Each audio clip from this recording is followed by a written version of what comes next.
我是愉悦妈妈。今天要说的故事是《猫打呼旅馆》。很久很久以前，在森林的最深处，有间非常特别的旅馆，它没有名字，是由小熊经理和小牛厨师共同管理的。他们专门接待从外地来的客人。有天，来了一车可爱的动物们，打算住3天2夜，好好的放松一下。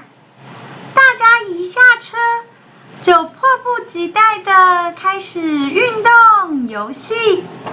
只有小猫，可能是旅途太过劳累了，它竟然倒头就睡，而且还是呼呼大睡，因为它发出了非常响亮的打呼声，连在一旁玩耍的小动物们都聚在一起，看着熟睡的小猫，开始讨论起来。小猪首先开口说：“我是退休的警察，穿着也算整整齐齐。小兔子是医生，肯定过得很好。大猩猩也穿西装，想必事业有成吧。小狗夫妇啊，看起来多么高贵。只有那只小猫，连衣服都没有，还打呼得那么大声，一定过得很苦。我可不要跟它同一个房间哦。”大猩猩接着说：“我也怕吵，那我就跟小猪睡一间吧，我们远离小猫。”小狗夫妇也说：“我们喜欢安静，房间里只要有我们2个就够了。”只有小兔医生说：“小猫打呼很正常啊，我不怕吵，那我就跟小猫一起吧。”晚餐过后，大家就各自回房间休息了。隔天早上，大厅变得非常热闹。小猪哭哭啼啼地说：“昨晚有老鼠把我的珍珠项链咬断了。”大猩猩说：“我换了功夫装，想捉老鼠，但那些狡猾的家伙们，我一只都抓不到。”小狗夫妇也说：“整晚都有老鼠，吵得我们睡不着觉，现在累得要命。小兔子，你呢？”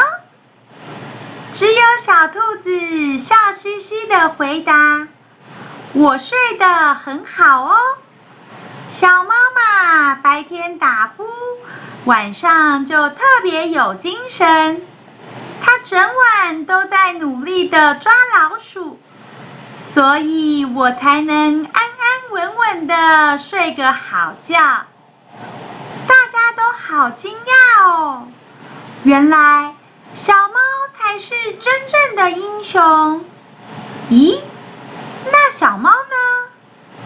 小兔子说：“它工作了一整夜，现在嘛，当然在房间里打呼咯。”大家都好羡慕小兔子。第2个晚上，他们抢着邀请小猫来房间做客。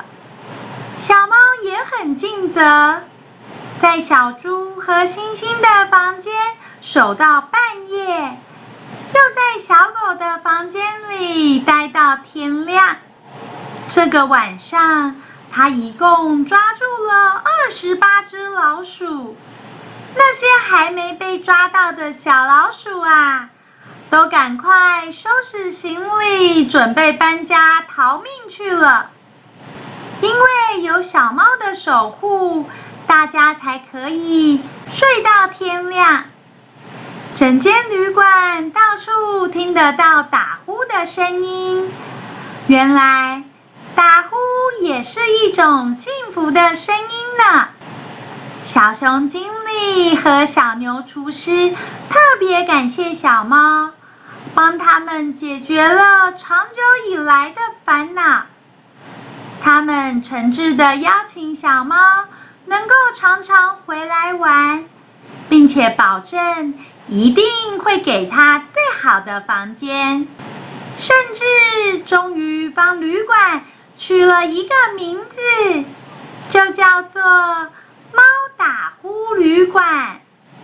从此以后啊，这里成为了小动物最爱来的地方，只有小老鼠们一定会躲得远远的哦。小朋友们，看人不能只看外表，穿得干净整洁当然重要，但是有内涵有才华更加重要。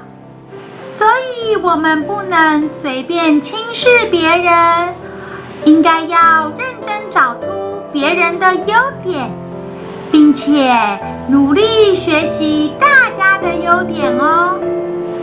那么我们下